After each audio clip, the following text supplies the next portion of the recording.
But my first question is, how fast did you read the book? Because I told you to make sure to try and slow it down. But how fast did you blast through the book? Probably a week.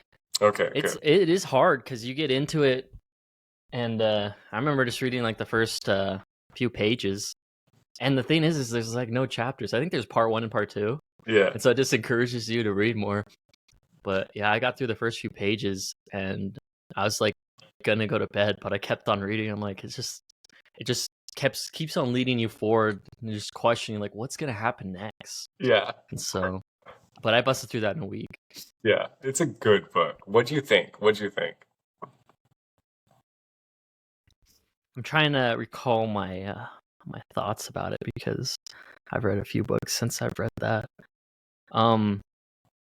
But just the concepts. There's the concepts that it introduces.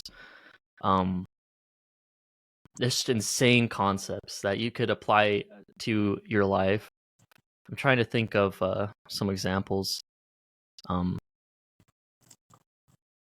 What's the wording he uses? Depends on where in the book. Talking about when he turns himself into the Help me witch. out here. Like your life. Your life. Your life legend, or your like. Yeah, your personal legend. That's the word. So like Personal that legend. that in and of itself is just a crazy topic. The Yeah. personal legend. And how everyone has a personal legend, and then it just goes through it. I really love it because it's a story, but it's a self-help book, and that threw me off from the beginning because I'm like, how's a story a self-help book? Yeah. But I mean, what's the best way to teach? It's through stories. Yeah. And so that's why it's just such an amazing book, because it teaches so many concepts. And if you wanted to like rewrite that book as a self-help book, you totally could, because of all the concepts. Like it talks about your personal legend, or in other words, like your dream, what you want to accomplish in life, or what life wants you to accomplish. Like, and that's some of the things that the book goes into. But it's amazing book. It's really cool. Definitely gonna reread that one. Definitely top 3 for me. I hit that, when you're like in the gym and you hit a really good song and you just press the repeat button so you can listen to it for a couple times. That's what I did with that book, dude. I read that book, like, I just pressed the repeat button right after I finished it. I was like, let's do this again. I read it 3 or 4 times in less than 3 weeks. I couldn't stop, dude, because it was so good. And like, especially, I mean, obviously, like him turning himself into the wind was like so fucking cool and exciting. You're like, fuck yeah. But like he's at the crystal shop and he's working at the crystal shop and he talks about how like he has this dream and he knows that like so he works there for like a year, I think it is, and he like gets enough money to be able to go and see these pyramids or whatever. And he knows that he was talking to somebody. Was it at the crystal shop? He knows that like if he continued to stay there, that he would he'd basically forget that was it the crystal shop or was it after the crystal shop?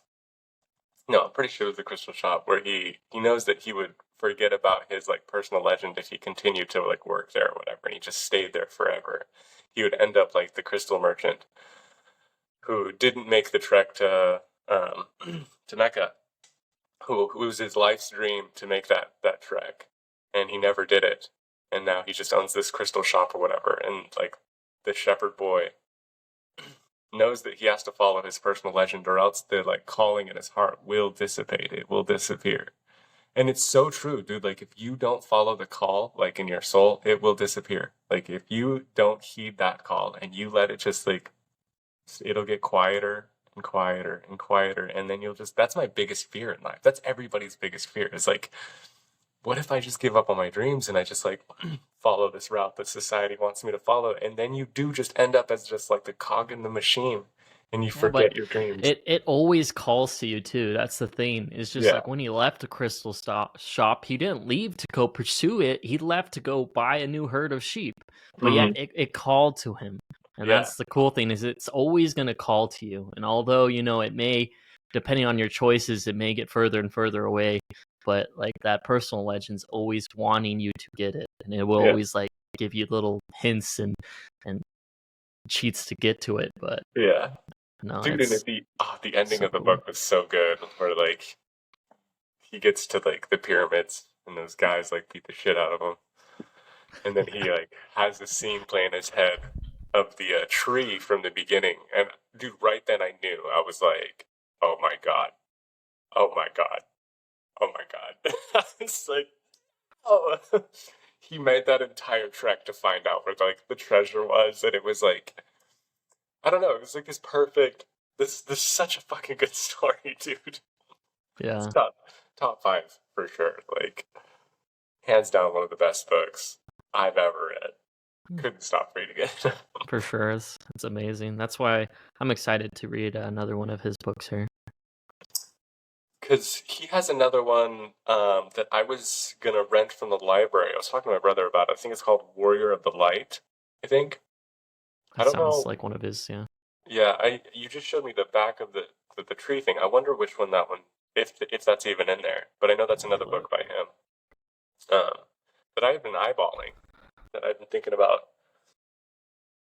That's Courage. Courage? Shut up. That's why it calls to me. Oh my god. I'm so excited. I gotta read that one. I gotta fucking read that one. Yeah, if I dig this next one, I might just get them all because just the storytelling is super good. He's amazing storyteller, dude.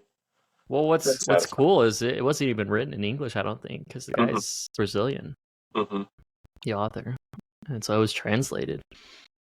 So good. So good. No, it's a good book. Dude, as per your training though, because I've been watching your videos, I should probably comment on them. I feel bad. I'm like, I need to help your algorithm out. I don't like or comment on really anything at all. Like I'll see shit, I'm like, oh cool, oh cool, oh cool, because it's just fucking scrolling. Sure. Um, but I do need to help your algorithm out. Just keep adding more information, whatever, or just talk shit. I should just talk shit. I should just fucking get in the comment section and start Feed talking it the shit. negative stuff. Dude, I should, because it would just help you. People would be like, no, fuck you. Dude, that's it bugs me so much. Like it's whatever, if you comment and there's sometimes people will comment like criticizing me or whatever, and they're right sometimes. I mean, maybe I could improve in a little bit. But oh man, there's some things that bug the crap out of me. Like this one guy, I think I vented to you about it. Mm-hmm. Like I was doing my shoulder press and I had to bench, at just a tiny bit back, which is as far as I'm educated is how you're supposed to do it. And he's like, at that angle, you're doing a bench press, an incline bench, and I'm like, and I responded, I'm like, go do some research, buddy. And he literally started going on all my videos and putting negative comments because I must have Nice. insulted him. But Nice. it was so bad that I just blocked the guy, dude. It's just, why did he realize I was right and then got offended and had to go ruin my? And he wasn't only commenting and criticizing my videos. He was criticizing my channel. He's like on my bio on my channel. He's like, "This is the stupidest bio I've ever heard." And it was like, wow, dude, this guy needs some love in his life or something. Dude, you hit a fucking nerve with him. Dude, he's just you gotta let those comments stay though. You gotta just leave it Oh, because dude. think of it like this, okay? So it just adds so because he commented on all of your videos, it tells Meta that you are worthy of engagement. And just think of it like a sword fight. Like I said, the more you engage with him, the more it's going to take that engagement that like between you and him and try to show it to other people. Be like, look at these two people fighting in this comment section. What do you think? That's Meta's like algorithm. That's the way it's designed. And so like just keeping him like pissed off and engaged is just going to show your videos to more people. And so like when you told me he went on all of your videos and like lit you up, that's such a good thing, dude. Like that's so good. It's just like, even if he's wrong, it's just doesn't feel good when someone's just being negative and they're Yeah. attacking everything about you, everything about your content, and Mhm. it's just, so that's why I just blocked him. I'm like, I don't need this in my life. Yeah. But and that's a lot of people, dude. They're just like critics, and most people like don't know anything about fitness, and somehow my video popped up to them, and yet they think they're professional and deserve to criticize my form and everything. My question is, did you go to his page and look at his videos or anything? Does he have anything? Yeah, I'm like, who is this guy? And Okay. I can't remember what he had. He had like weird. He's definitely trying to sell stuff or something. I don't know. It was funky. He's just like a troll account. Just a troll. Maybe.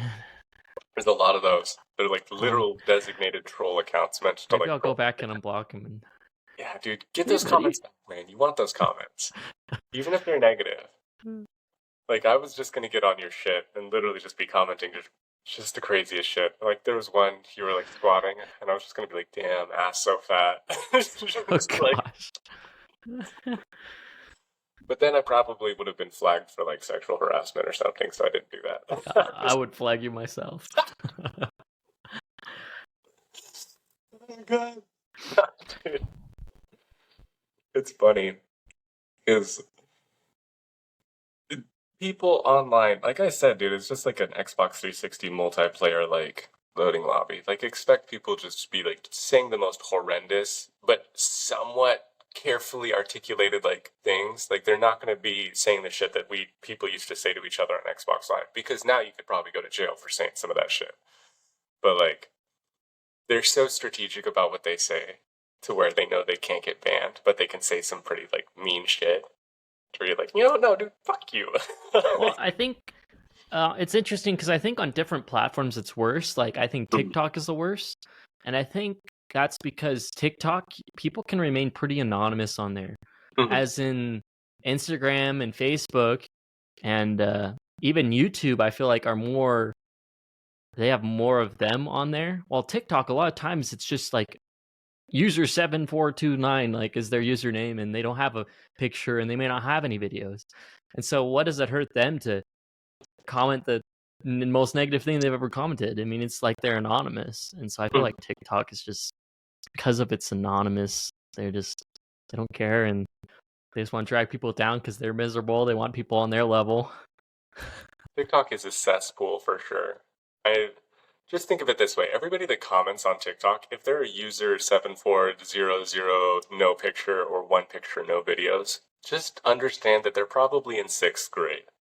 Like, there's somebody in 6th grade and they're like, your either form is literally shit. or mentally. Yeah, they're like, your form. No, literally. They're probably like, because TikTok's not restricted. Like, everybody has TikTok. Everybody's got fucking TikTok. Like, all of my coworkers. Yeah. I got coworkers who are like 50, 60 years old men that are just like massive, don't know anything about life. All they've ever known is like driving a fucking tractor. And they just talk shit on everything. Like, these old dudes will just talk shit about anything. You bring an energy drink in, I bring like Reigns in sometimes, and they'll just talk shit. And like, you bring anything in, they're just like talking shit. Like this, I brought in a Rain the other day, and he was like, "Oh, you think your physique's all nice?" He's like, "You keep drinking those, and like, you're gonna end up just as fat and whatever." I'm like, "What?" Because he's like a big, heavier dude. And I was like, "What are you talking about? There's only 10 calories in this bitch." And he's like, "It's all the other things in it." And I'm like, "Don't you be giving me health advice. Like, you're the wrong motherfucker to be giving me health advice." But it's just the same thing. It's like, I'm pretty sure he never got past the 6th grade. No offense to him, but like, all of these people commenting on your shit that are user 6'4", whatever, they could be a kid in 6th grade that's just like, your form is shit. You don't know what you're doing. And it's like, they've never done a day's lifting in their life. Besides, never mind. I won't go there. But yeah, well, this is an interesting idea because, how much experience and knowledge does, that guy critiquing you have in fitness and nutrition? I don't know, but probably not a lot. And then how much you have. And see, I feel like a lot of the times you'll remain silent, and I don't know, I think about To the End of the Alchemist, where the guy literally learns how to turn himself into the wind.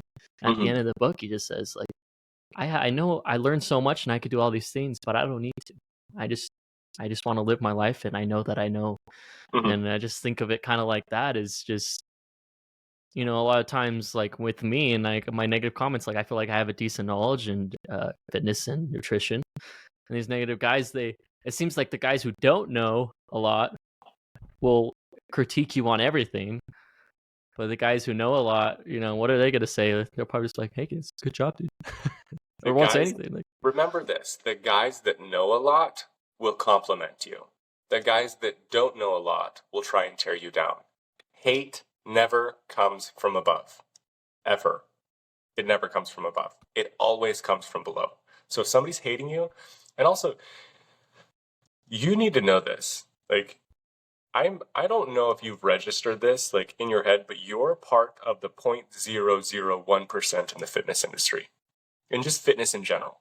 Because number one, you have your NASM certification. Think of all the people that go to the fucking gym that work out, that are actively working out.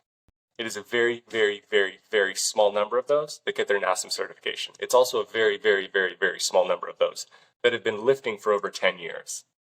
You've been lifting for 13 plus years, probably going on 14 now.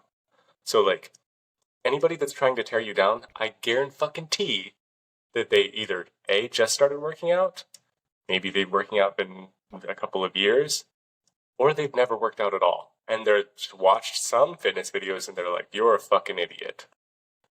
But dude, you're literally like part of the it's less than 0.5%. Like, you're up there. And so anybody that's trying to throw shade or hate at you, they don't know what the fuck they're talking about. Like, and if there is real critique that comes your way from an actual fitness like IFBB Pro or anything like that, they'll DM you. They'll be like, hey, you're doing great. Love your content. They'll know how to improve you and like help you out. They'll be like, love your stuff. By the way, saw this video, looking great, doing this well. Try this out. You'll love it. It's going to help in this ways. That's how they'll help fix, or if they have any actual. It comes down to the whole idea of critiquing, and leadership is, Mhm. praise in public and correct in private. And it's that Mhm. whole idea is just, if you're actually wanting to help someone, you're not going to critique them in the comment section, right? Mhm. You're going to actually message them, say, hey man, probably do this better. Like, Mhm. you're doing great, and do it in the right way. And this comes down to that whole thing. But I don't know, on this concept, just on the recent book I was reading, The Subtle Art, Oh. it's interesting just recently, especially applying to be a personal trainer, is I feel like there's a constant tug one way or the other on most aspects of everyone's lives between pride and humility. And like, applying for this job, it's just like, I don't know if I'll get it. I've never trained professionally. I don't even know if I know a lot too much in fitness, and it's just all these ideas come to my head, which in one way is humility, but I feel like there has to be a good balance of it. And I got to realize, like, I actually do know quite a bit. And I actually have trained people, not professionally, but like my friends and stuff. And so, like, and I feel like pride could tug on a lot of people too, mostly on those who don't know a lot. Like, they'll think they know more than they know. So I think it's a balance of the tugging of the pride and humility in a lot of aspects. It's just like, I haven't done a lot of things, and I have a lot of things to improve on, but I do know quite a bit. And so, like, that's where I feel like you should remain in most aspects of your life, is just kind of in that middle ground. Just like, yeah, I want to improve, but I know some things. Mhm. Here, I have a question. Do you, looking back, have you put at least 100 hours into the gym? Oh, wow. Well, yeah. Have you put at least 1,000 In a hours into month. the gym? Yep. Do you feel like you've put 10,000 hours in? Probably. You've put your 10,000 hours in. You're a master at it. Like, you know what the fuck you're doing. Like, and you second guess yourself. It's normal to be like, okay, I'm gonna go and like be a personal trainer. And like, oh, you have all of these doubts or whatever. But you've put your 10,000 hours in. Like, you have every right to walk into that bitch and be like, I know exactly what the fuck I'm doing. Like, give me some clients. Like, I can help them. Can you help them? Like, that's a serious question. If you looked at somebody who was like overweight, obese, and they're like, I just want to get healthy, can you help them? Yeah. Yeah. I know you can, dude. I know you Well, can. yeah. And so I said, I mean, relating to personal training, I know I have the knowledge and experience to be able to help someone, but here's where the trouble comes in. They have to be able to want to help themselves. Mhm. And so the struggle I'm going to be put to the test to now, and what I've been thinking about recently, is not how I can help them and what knowledge I could give them, because I have that, that's easy for me. It's how can I help them want to help themselves? Mhm. It's like, how am I going to get them to want to continue down this path? Like, I may be able to put them through a workout session, but one workout session is nothing unless they continue to be working out.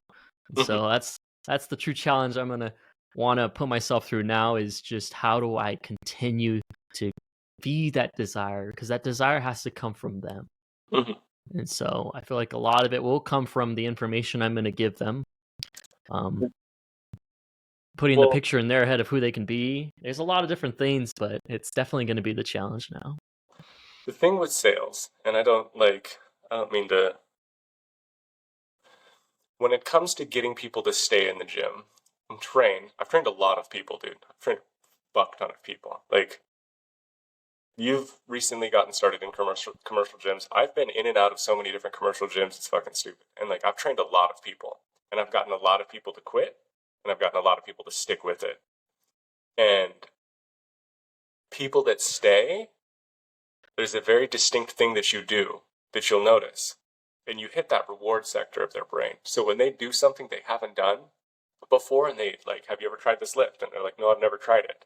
And then they do it, and say they do get good form on it, they figure it out, and they, perform the lift correctly. You hit that reward sector. You did perfect at that. Like, that was your form was flawless, and immediately their dopamine will trigger, and they go, I like this feeling. I like being in the gym. Wow, he just like complimented me and told me I did so good, because they don't get that anywhere else in their life. Their husband's not like, thanks for this meal. No, he comes home, he eats that shit, and he goes to bed. Like, you're gonna get like old ladies that coming in like, I want to get healthy, whatever. And if you're hitting that reward section of their brain, they're always going to come back. They're always going to come back, because they're like, this is a place I'm heavily rewarded. And then they're going to see that. They're going to consistently see that. You're like, you're doing good. You're doing good. Good job. Good job. You persisted through that workout. I'm so proud of you. And as long as you continually hit that like reward sector, they're going to be like, yo, the gym's the best fucking place in the world. I'm always going to be there. And the people that quit, you'll see, like, I've had people that come to the gym, and like, we talked about that buddy that was just not listening at all, and he was just doing stupid shit. And I was like, hey, stop. What are you doing? I wasn't hitting the reward section of his brain. I was like, hey, dude, no, we're not doing that right now. Like, come over here. Like, we're doing this. And he's like, no, I want to bench press right now. Like, we haven't even warmed up, dude. I'm not hitting that reward section. And it's just pissing him off. It's pissing me off. Like, it's just a bad vibe. Of course, he was just being cocky and stupid, because him and I have known each other since I was like 14. So he like wants to like prove himself or whatever, which is not a good scenario. And so he stopped going to the gym. I haven't heard about him lifting since. And I do feel like part of that is my fault, because I didn't hit that reward section of the brain, like, hey, let's try this, and then be like, good job, you did great, your form is awesome at this. And then he would have continued following whatever regimen I was giving him. So you just got to remember that when it comes to keeping people coming back and staying, because a huge thing with personal trainers is it can be incredibly, like, it can hurt a lot when people quit on you. When people are like, I can't do it. I can't do it anymore. And they quit. It sucks, dude. It's painful. You're like, fuck, no, dude, you can do this. I believe in you. And they're like, no, I don't want to do it anymore. The way you avoid that is just constantly be hitting that dopamine reward section, because they're not going to be receiving it anywhere else. Like, they're not going to come home and their husband's going to be like, or their girlfriend's going to be like, oh my God, you look so much better after one fucking day. Like, one fucking day in the gym, they're going to come home, their girlfriend's going to be like, how's the workout? They're like, oh, it's good. Like, okay, good. That's good. And that's it. No reward. Yeah. No, like, good Well, job. I feel like sometimes you can't help it when they quit, though. I think of it as like, Correct. let's say parenting. Like, you could have the parents and they raise the kid perfectly, right? And that kid moves out, or that kid, sometimes it just, and that kid goes downhill and stuff happens. Mhm. Or like, it's just when they leave the gym, who knows what's going on in that person's life? And you Mhm. could have gave them the best workout, best reassurance, everything they needed to come back and continue. But who knows what goes on when that guy goes home? He goes back into his old habits, his old friends, his family, and so sometimes you gotta. So that's where the whole point of it is you just gotta do it the best you can, so there's the best probability. And you can't. I guess I can't take it personal if they don't come back, because I mean, Correct. sometimes it's nothing on me, Mhm. but the best I could do it, the better chances there are. So that's Yeah. No, 100%, 1000%. People have their own shit that happens. Um, Also, one thing I've learned in training people is don't push people too hard the first day. oh, absolutely. I've learned that a lot. Like I said, I haven't trained professionally, but I've trained a lot of like I lived in an apartment with 12 there's 12 of us in that apartment, and all of us decided like we should get a gym. And so I had a full-time job, and I bought all the gym equipment. I got a full rack, plates, dumbbells, all of it. And so a lot of, especially when they first move in, or right when I got that gym, a lot of them were like, I want to work out. And so I'm like, dude, come work out. Like I'll put it through a workout. And I think that was probably the first times I've actually put people through workouts. And even like with my experience in working out, I told them, I said, hey, don't be doing the weight I'm doing. Like you got to go lighter. But they don't do that. They want to prove themselves, and they want to push the same weight you're pushing. And so they'll end up super sore and super dead. And normally, if they even make it past the first day, they won't make it past the first week because they're just going to kill themselves. And so I learned from that experience, I learned that if I'm working out with someone for the first time, I have to do the weight they're doing. That way they don't feel inclined to match me or beat me. And so I have to do the lightweight, which with my recent experience with hypertrophy, you could accomplish a lot with a lightweight, even as an advanced lifter. Yeah. So no, absolutely. Like you cannot push them too hard. And that's where I'm excited because honestly, like just the other day was the first time I've actually trained someone and I wasn't doing that workout. So it's super weird to me because I'm always like, all right, here, let me do the workout and then follow me. And then that's how I've been training, unprofessionally for the past few years. And so it's a different experience to be like, hey, you do this and you do this, which is also really good because I'm really able to focus on what they're doing, and what I'm doing doesn't influence what they're doing. And yeah, it's going to be a cool experience. It's good, but yeah, you definitely don't want to push them too hard. Else they're gonna. Sometimes they'll go in with the emotion. And it's gonna be hard not to push them so hard. They get a new gym membership because they got in a breakup and they want to change their life, and they got all these emotions they just want to release. And you gotta just teach them to control those. Be patient with them. Yeah. No, 1000%. Also, one of the biggest lessons I've learned in training people is giving them grace week 2. Week 2, like the first week, I always give guys like the same expectation. Like first week, you're going to try a lot of different things. You're going to work out a lot of different things. Second week you come in here, you're not going to be able to do the same weight you did your first week. Why? Sure. Because you're going to experience real fatigue. You're going to experience real lactic acid buildup from the first week. So if you miss a lot of these weights, it's okay. Understand that the second week is just getting body parts moving. The goal is not to like lift weight heavy again. Because a lot of people, they do that first week really hard. They're super sore the next week, and then they just die out. They fizzle out. They're like, fuck, that was so painful. It's like, hey, second week, it's okay to do half the weight you did your first week. It is completely okay. And setting that expectation at the beginning, so when it inevitably does and will happen to every new person in the gym, everyone out there, like, first time you go, you're going to feel like a rock star. You're going to love it. Second week, you're going to be like, I feel like shit. I am in physical, I am in excruciating pain. And you're going to think something's wrong. You're going to think your body's breaking. It's okay. It's normal. Third week, you can come back strong.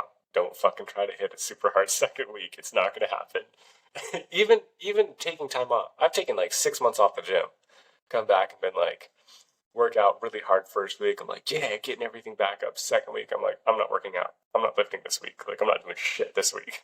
I'll be back next week. Well, I've been looking into this, and I can't remember, there's a name for it, but it's when either you got a new lifter or a returning lifter, they come back, and it's the same experience, but after you get through that hurdle of that second week, your performance skyrockets. Mm-hmm. And so it's crazy. So you just got to push. I feel like most people probably quit in that second week because it's just demoralizing. You're sore. Mm-hmm. You can't even lift the weight you did your other week. I mean, it's harmful. So if you don't have someone pushing you through that, it's hard to push yourself through it. But what they don't realize is and I pushed people through new lifters that actually stood with it.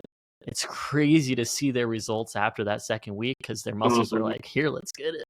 Or if you're a returning lifter, it's like your body wants to get back to where it was at before. It's like, okay, let's return to that.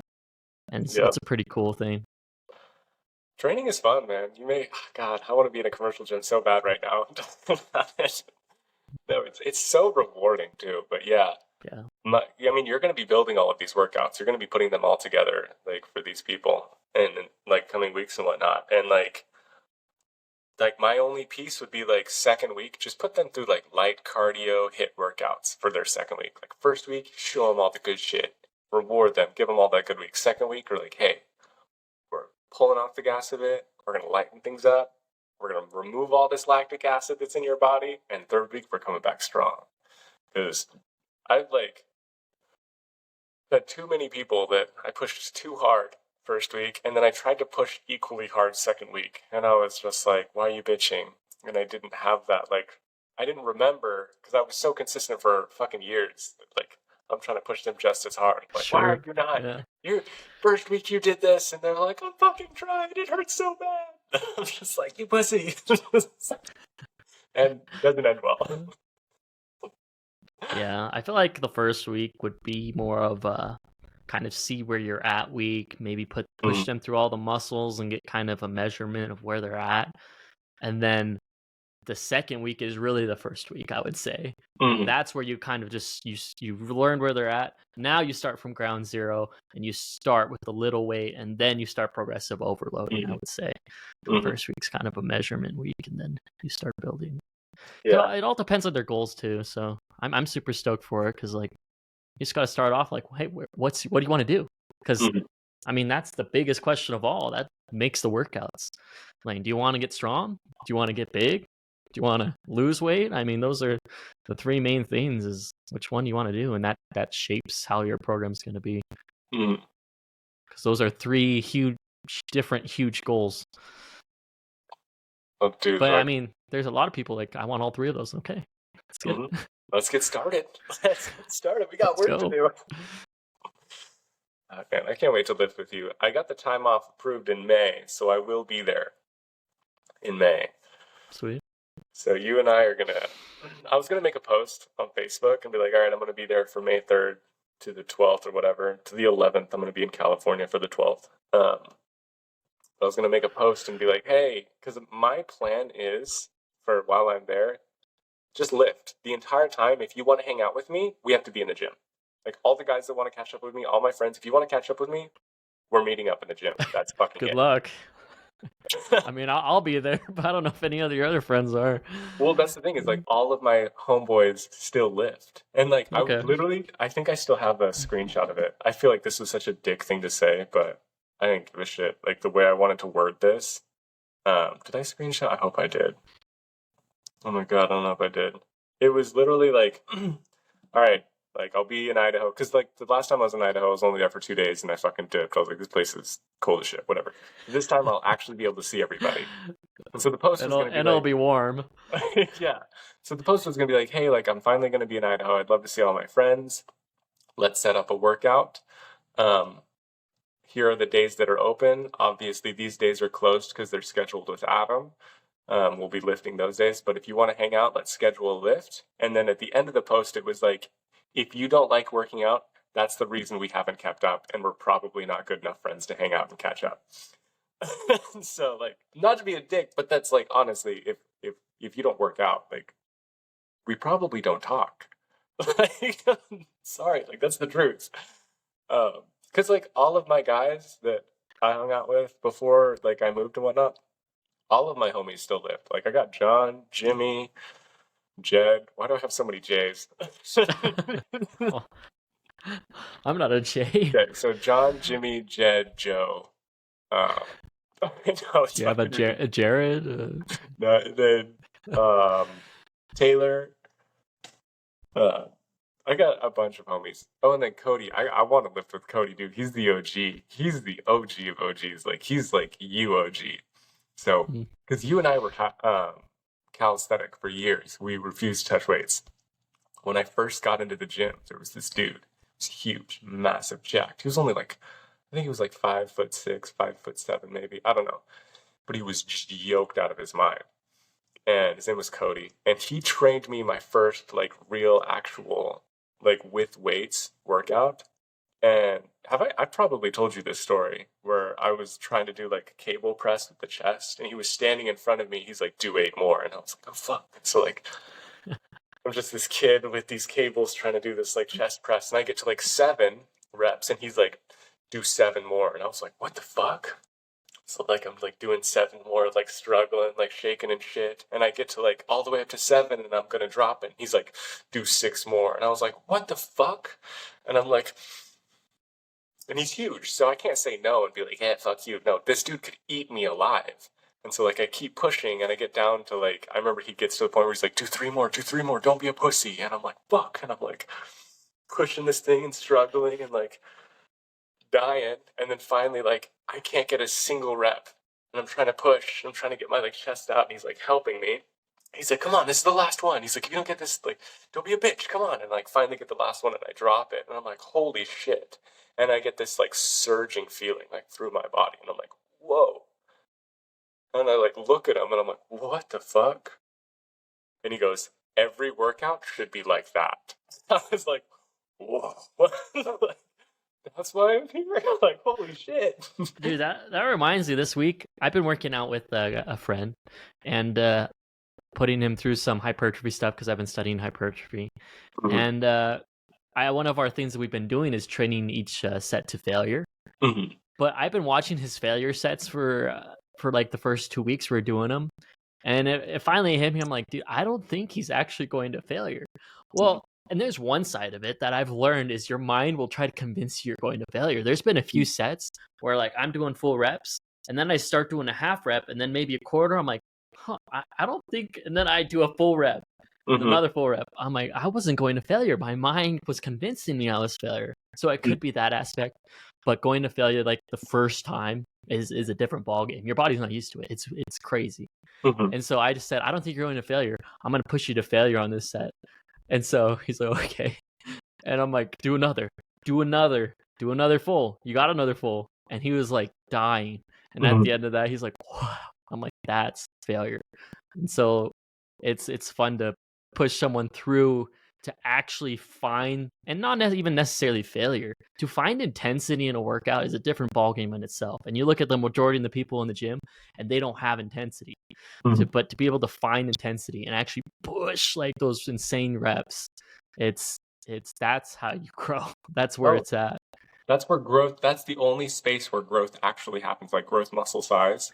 So there's only been a few times in my life where, but actually not a few, that's the high that I chase every time. So since that first day in the gym with Cody, I'm like, that's why I'm here. Because when you hit it, when you go past that threshold of failure and you're still going, and like you get so many reps into the point where like you can't go anymore and you drop and you allow yourself to breathe, like you'll feel that surge. You'll feel it like rush down your spine. You'll be like, whoa. Like, what is that? Like, what's that feeling? And that's a high. Like, unlike anything out there, like, it is a high that you can't get anywhere else, dude. And that's why we go. Like, that is, when you start, you're like lifting for chicks. You know, you're lifting to look good. And then you experience that first real lift, and you're like, oh, that's why I'm coming back. Like, that's why I'll be here tomorrow.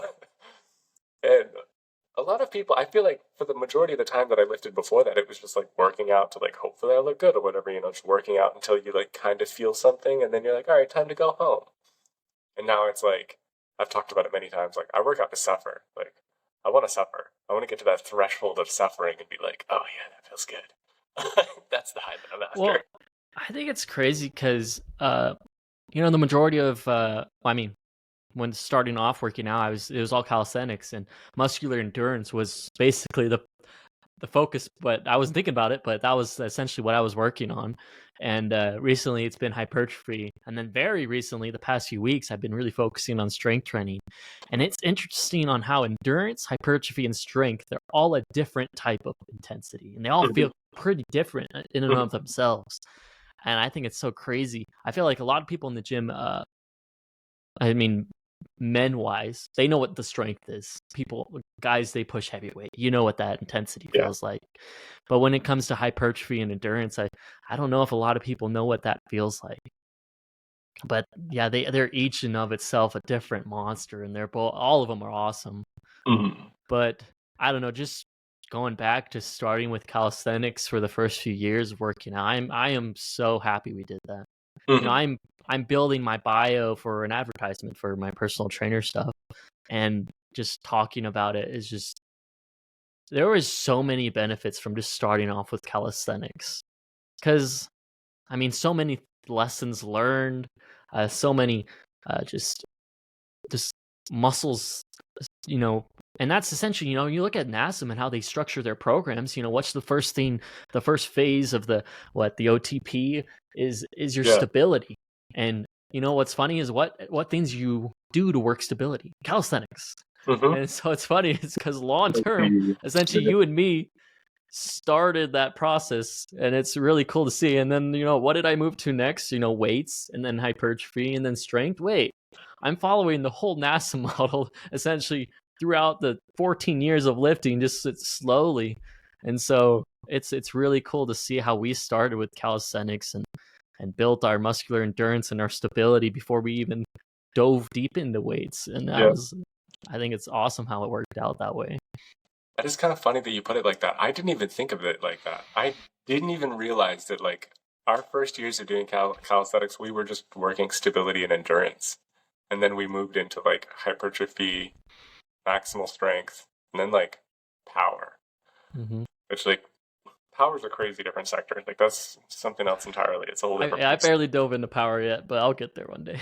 Bro, when I come and lift with you, I'm gonna push you through some shit, dude. I'm gonna push you through some shit. Cause I've been training with a lot of different people, a lot of different lifters in the commercial gyms over the years, and like I've had really, really good lifts with Jed. Obviously you've trained with him, and then I've had lifts with like Alan and Cody, and I see all these different styles of training. And then Paul, like that Russian kid, that guy trained crazy, man. Some of the stuff he was shredded to the bone, and I've got some workouts up my sleeve that I think you'll like. You'll get real high off of, like physically fucking high. That just reminded me of this time in the gym. I was because that high that you chased, that like rush down the spine high, reminded me of this other time when I was doing leg press, and I worked my way all the way up to 700 pounds on the leg press, and I was like so fucking hyped. I was like, yeah, dude. And I had 700 pounds on, and I was like, I'm only going to do 6 reps. I'm just going for 6. That's it. And I was hyping myself and listening to music. I'm like, all right, I'm going to get on this, I'm going to get on this seat, and I'm only going to do 6 reps, okay? Like, it's all I'm asking of myself. Like, that's it. And I'm like, I need somebody to push me, right? I need somebody to, like, yell at me. And this is what I say whenever I'm in a commercial gym. I'll just walk up to somebody, and I'll be like, hey, real quick, could you call me a pussy real quick? Could you, like, come over here and call me a pussy? I literally say that to anybody, and they'll laugh. They're like, yeah, for sure. And I'm like, no, I'm dead serious. Like, I need you to call me a pussy. And they'll be like, okay, yeah. And, like, I've done it hundreds of times. Just walking up to somebody random, like, hey, real quick, could you help me with this? I'm going to be lifting this, but I need you to call me a pussy. And it helps. It always helps. Well, it helps you, and then it might help them too. Get some negative emotions out of them. Yeah. It's like, I really wanted to call someone that in a while. Well, I went up to she works there. She works at the gym there. She's a good friend of mine, and I walked up to her and I was like, hey, like, I need your help really quick. I'm gonna be doing this lift. Can you call me a pussy? But she's an actual physical trainer. She's a real personal trainer. She's been doing it for a long time. I was like, hey, real quick, could you just, like, I'm gonna be doing this weight. Can you call me a pussy? She's like, yeah, I got you. And I didn't realize how hard this woman pushes people. Like, I didn't realize how well she's trained. And so we get over there, and she's just as well trained as I am on a lot of these things. And so, like, when I push people past thresholds of suffering, and I push them deep into it. I'm like, don't fucking stop, or I'll kill you. Like, you keep going. And she was the same way. So I get on the leg press, I'm ready to go. She's this little tiny, like 5 foot, maybe 5 feet tall Brazilian chick. She's just like little woman, And I'm like, she's like, how many are you doing? And I was like, I'm gonna do 6. She's like, no, you're gonna do 8. And I was like, okay. Like, I'm not gonna let this little, like, woman tell me. Like, that I'm a pussy. Like, I'm gonna do 8 now. And so I'm like, okay, yeah, I can do 8. She's like, you can do 8. And I was like, yeah, I'm gonna do 8. Okay. So I like unrack this weight. I'm like, fuck, this is a lot of weight. And I'm like, I can't not do 8. Right. And in my head, I'm like, I'm just gonna do these 8 and I'll be done. Right. I'm like, oh fuck yeah, you know? So I start pushing and I get all the way to 8, surprisingly, and I rack it. I'm like, holy shit. And before I can even stand up, like as I'm standing up, I grab onto the top of the leg press thing and I start to hoist myself up. She's like, you're going to do another 8, right? And I was like, yeah, yeah, I'll do another 8. I'm like, fuck. And I'm like, give me a second. Give me like 30 seconds. She's like, okay. So like, I'm breathing, trying to get my energy back. And she's just like standing there, like watching me, just waiting.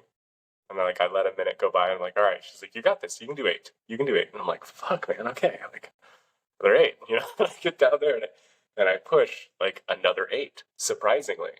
And I was like, holy shit. Like, and as I'm getting to 8, like I'm suffering. Like my legs are shaking and I get to 8 and I like rack it and I'm like, fuck, man. And I was like, wow, like, okay, I've done a total of 16. Like, fuck yeah, you know, like, holy shit. Like, I wasn't even in the plan. And as I go to stand up, she's like, you got another 6 in you. You easily have another 6. And I was like, you're right. I do have another 6. And at this point, like, I can feel it. I was like, you are absolutely right. I did 8. I have another 6 in me. And like, it was that like very intense dominant feeling like, fuck. And so like, I was like, I need a minute though. I need to breathe for a minute, drink my water. I get down there and like, and rack the weight. And I do another 6. Actually, I ended up doing 7. And I was really surprised. She's like, as I was getting my 6th one in, she's like, go for another. You easily got it. And so like, I push another and I like rack it. And I'm like, holy shit. Like, that was intense. Like, that was really intense. Holy crap. And I'm like, trying to breathe, like, okay, like, damn, okay. And I'm like, chilling. I'm like, okay, that's it, you know? And she like looks at me. She's like, do you think you could do another 7? And I was like standing there and I probably took 10 to 15 seconds to answer because I was staring at this thing and I was like, yeah, I think I could do another 7. And like my original goal was just 6. Like that was fucking it. I was like, I'm only gonna do 6. And I'm like staring at this thing. I was like, am I really gonna do a total of 30 reps with fucking 700 pounds? So I get there and like I pushed the 7 surprisingly. Like it was difficult. In the last 3 reps, like I genuinely didn't think I thought that bitch was gonna fold me. Like I thought I was gonna like fold myself in that leg press. But I got to 7 and I racked it. And she's like, what do you think? And I was like, I'm fucking done. Like, I am done for the day. I'm not doing anything else. I'm not doing any other like workout. Like, that is it. But the high, the like physical fucking high that I got after that, I was like, this is why we keep coming. Like, this is how we should be training every single fucking time, man. Like, this is it. And Dude, it's very solid. It reminds me of this concept from the book, The Subtle Art. It's basically the concepts of motivation. And he goes on to explain that action is not the effect of motivation, but it is the cause of it. So essentially, you don't receive motivation and then act. You act and then receive motivation. And so basically by you acting, you got that motivation to do more and you got that motivation to come back to the gym, as in, you know, we all have. And I think that's the coolest thing is just if you lack motivation for something, just act. Mm-hmm. Act and then the motivation will come and it will trigger more actions and more motivation. It's a cycle that will continue on. Mm-hmm. I like that. I need to finish that book. I got started at that one. I loved it. I was like, this is a really good book. But then I think I got distracted by another book, I'm pretty sure. I love it. It's a brilliant book. You said top 10 for sure, yeah? Yeah. The Subtle Art of Not Giving a Fuck. A lot of people told me about it. They're like, hey, I think you're going to like this book, Tanner. You should read it. I'm like, I'll put it on the list. And then I finally... Now, it's funny because he's vulgar. He doesn't care. It's like not like any other health book you'll ever read, just because he doesn't care. And I guess that's the whole premise. Yeah. Well, that's why one of my managers recommended it to me. He's like, hey, dude, you got to read this book, Subtle Art of Not Giving a Fuck. And I'm like, yeah? He's like, yeah, he talks just like you. I'm like, what you mean? He's like, he just doesn't give a shit. Like, he talks like you, and I feel like you'd get a lot out of it, because you'd probably be the way he worded it, he's like, I feel like you would relate to the way he words things. Like he doesn't give a shit, and you don't either, Tanner. I'm like, all right, like I'll give it a whirl. But yeah, I need to Yeah, no, finish that one. it's a brilliant book. It's teaching you like basically the F's you give, are energy, right? Mm-hmm. That's your energy. That's what occupies your time and your mind. And by giving them to useless things, you are wasting your energy, wasting your time. And so you got to carefully place the cares you give into Mm-hmm. the important things so that you don't waste them and your life actually ends up where you want it to end up. I think one of the most controversial ideas that he introduces is basically the whole idea that you are in control of everything in your life. And he pretty much says it pretty bluntly. And I'm like, wow. He's like, yeah, things happen that you can't control, but how you respond is completely your choice. And he even goes on to say that there's this guy who lost his son that debated him on the topic or like criticized him for even saying that he could control. And he says, no, you can control your responses, and like you will receive those emotions, but Mm. you control what they do to you, Yeah, and how you act based on what happens to you in your life. Thus, you are in control of your life, and you're pretty much in control of the whole thing. And it's so I think that's controversial, but really cool ideas he gives out there. that's a huge belief of mine, is that you are in control of the way you respond, no matter what it is. If it's loss, it doesn't fucking matter. Like the way people treat you, like somebody, like we talked about in a recent podcast, somebody coming up to you and be like, hey, fuck you. And you can be like, yeah. Or you could be like, that hurt my feelings. But it actually goes the same way with loss. And so the guy that like lost his son, and this is the thing, I have this firm belief that in every man's life, at some point, he will lose the safest place that he knows, and it's a person. He will lose them, and not like a breakup or something. They will die, and he doesn't realize what that safe place is until they are gone. And two things can happen from this. And I like when it happened to me, I didn't register it. I was like, at first I was like, what the fuck? And it's somebody that I had known for over 11 years, and I told them everything. I told them absolutely everything, the deepest, darkest truths that I have, like my highest goals, like my deepest, like canyons of life. I told them everything, absolutely everything. Every victory, I would call them up and be like, this just happened.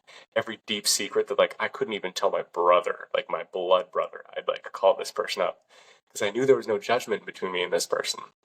And even with my brother, there's no judgment. But for some reason, like I just trusted this person with everything.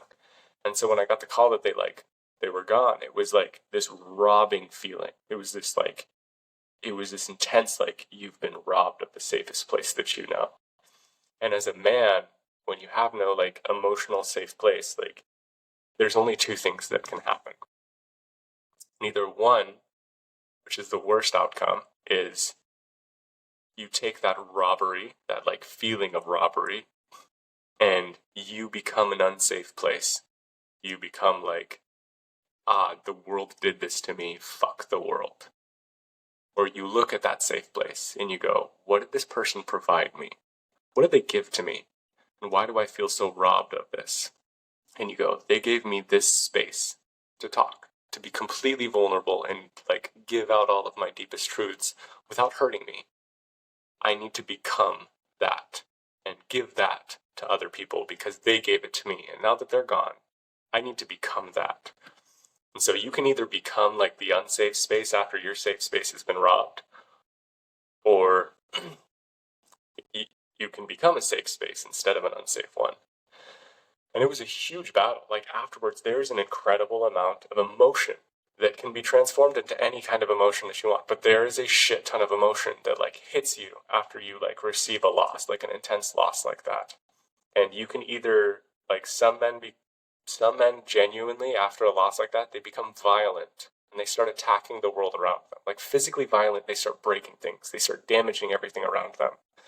And they're like, oh, and they'll justify it. They'll be like, if a man's got any sort of balls, like he gets a little aggressive. I've heard that shit from men who have lost like their safe place. And I'm like, no, dude, that's not true. Because in reality, like, you have two choices when that happens. Because you will receive a shit ton of emotion when it happens. And it can either be utilized properly, or it can be utilized to absolutely destroy everything in your life. And the proper way to utilize it is to take it somewhere. Take it somewhere and build something.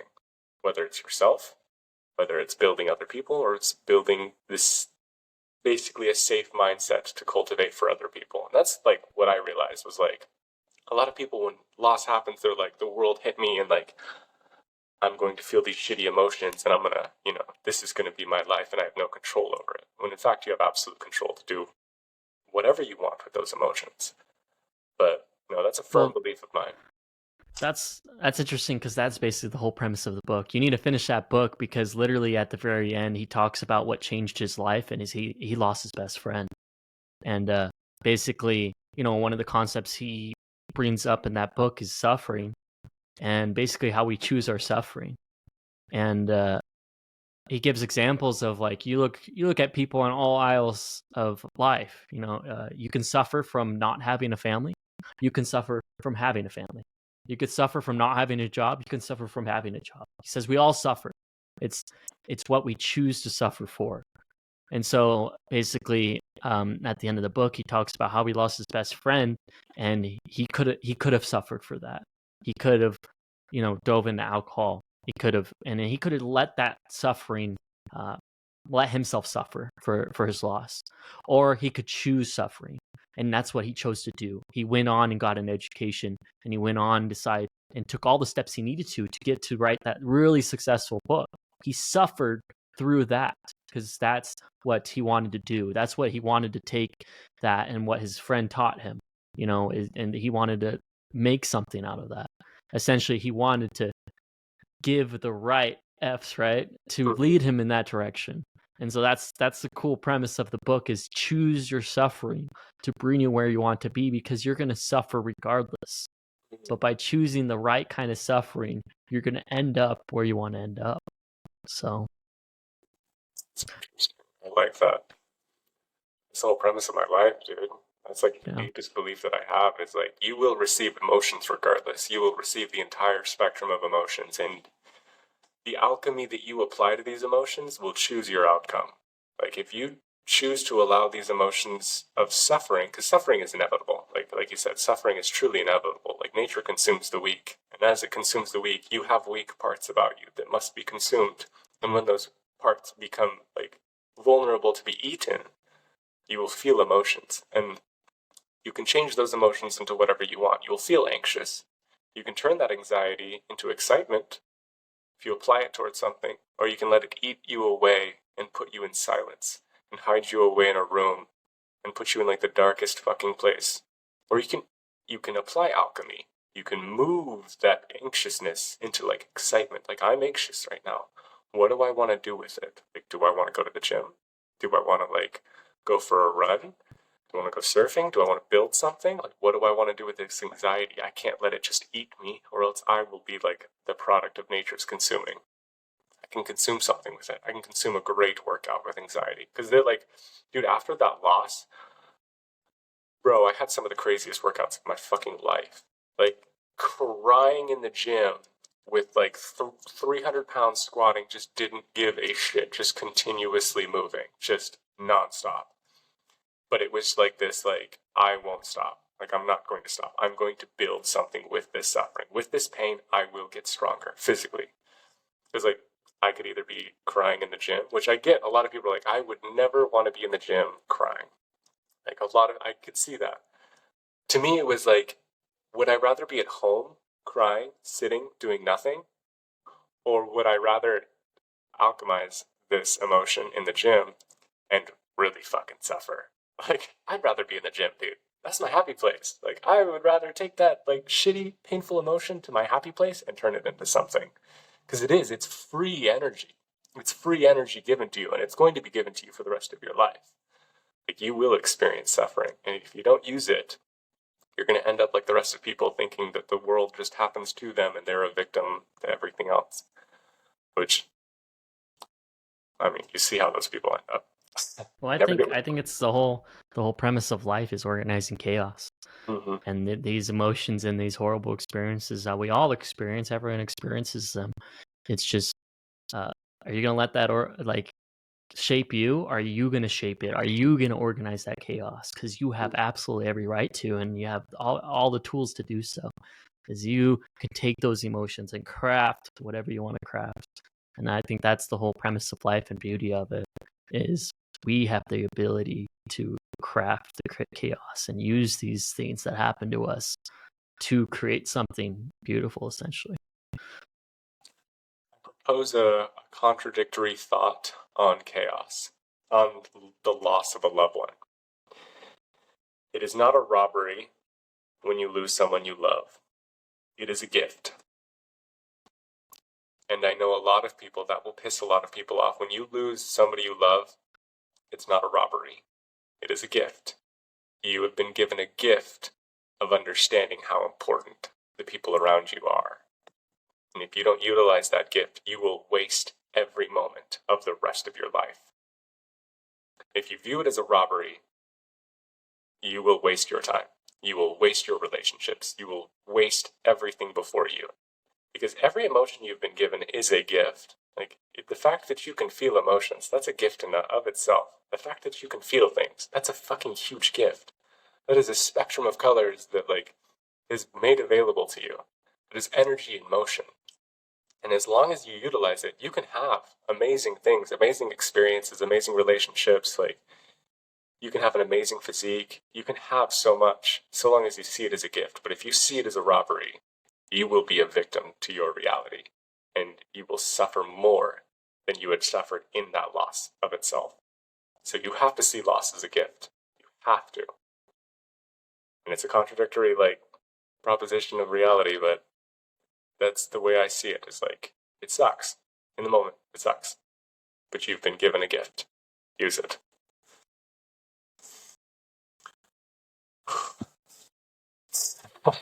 That's deep, but yeah. A hard one. And I do believe that every man will lose his safest place in his life at some point in time. And you'll watch it too. You'll watch men go sour. Sometimes, like, it's somebody that's, like, distant. Like, for some men, it's a distant friend that they don't really talk to. Like, they'll be like, I don't think that person really talked to them. And then for some reason, after they lose that person, they just go silent and angry and frustrated. And they start breaking everything around them. And you're like, what the fuck happened? Like, I thought they weren't even, like, what the fuck is going on? And it's because they, like, turned that what they view as a robbery. They've been robbed of that safe space, and they've turned it into destroying the environment around them. It's a dark thing when that happens, but I think you have a choice. You always have a choice to do whatever you want with it. And it is your choice. That what you experience afterwards, it can either make something amazing, it can be something beautiful, exciting and wonderful, or it can fuck you up for the rest of your life. And that's your choice. That's entirely your choice. Yeah. We should go over goals. Holy shit, man, this one was deep. Yeah, it got pretty intense. Oh god. All right. What's our last goal? I can't even remember. Yeah, it's been a second. I think my last goal was probably something with relationships and starting conversations and such. And I don't know, I've been slowly working on that. Hmm. But I'll set a new goal here. Speaking about the book The Subtle Art. What's the author in that one? I can't remember his name. Mark Manson? Yeah, that's it, Mark Manson. And so I learned a lot from him because he basically says how he started into writing is he started a blog, and that's where he built one most of his fans on. Well, a lot of his fans was just starting that and started just making posts and just putting ideas out there. And I realized that's something that might be a step to where I want to get to because I've been trying to write a book and it's overwhelming to write a book. A book's a lot of words, a lot of stuff, and it's hard to transform those ideas into a book. So I realized that might be the middle step I am missing. So I guess that will be my goal, to start a blog, to try to develop ideas better and just start getting out there. So that'll be my goal this week, to try to start that. I like that. That's a good idea. That's a really good idea. I don't even know how you go about starting a blog. I have no idea. Well, me neither. I'm having to research it. So yeah, I have no clue. I have no clue how that even works. But I know they're huge things. That's good. I like that. Starting a blog to start putting your story down in your book. That's really smart. All right. I think my last goal was just consistently working out, because I was eating and training, working my weight up. My goal for this week, man, which one should I finish? I got 2 books on my desk that I've put there because I'm like, Tanner, you need to finish these damn books. One of them just takes so long to read, but I'll finish it. Meditations by Marcus Aurelius. Oh, that's on my list. I'm halfway through it, never finished it. I need to finish it. How is that book? Bro, there are passages that are one sentence that will make you cry. Like, that book is so good. It's very intense, though, and it's a thinker. Like, you have to think and sit and ponder these things. Like, you'll read one sentence and you'll be like, fuck. And you'll just sit there for a while, even a day, 2 days. I would like to work, I'm halfway through the book, I would like to work to at least 3/4 through the book. The full book would be great, but if I only get through 3/4, that's fine. The book is literally only like 125 pages. Like, it's not long, but it's more than that. I think it's like 131 pages. But she's a thinker. Like, it's something you just have to keep coming back to. So I'm going to keep working on that book. Isn't it like the premises of Stoicism in that book? Mm-hmm. Yeah. It's the basics of Stoicism. Yeah. You get to see because he didn't intend to put a book out. These are his own meditations. So these are his thoughts that he put in his journal. And somebody was like, we got to put these out there. Like, this is intense. And, bro, that man. Holy shit. Well, he was a ruler. He was a powerful man, and who didn't let the power get to him. And so it's definitely it's intriguing to learn what was going on in his head. How he ruled, because he was very successful. He was very, very successful, and he ran an incredibly impressive empire. So, yeah, my goal would be to finish that, or not finish, at least get 3/4 of the way, because it is a thinker. So I'm going to start working on that one again today. All right, that concludes episode 24, 23? I think 23. I think 23 of 2 Minutes to Life. We will see you guys next week. Yeah.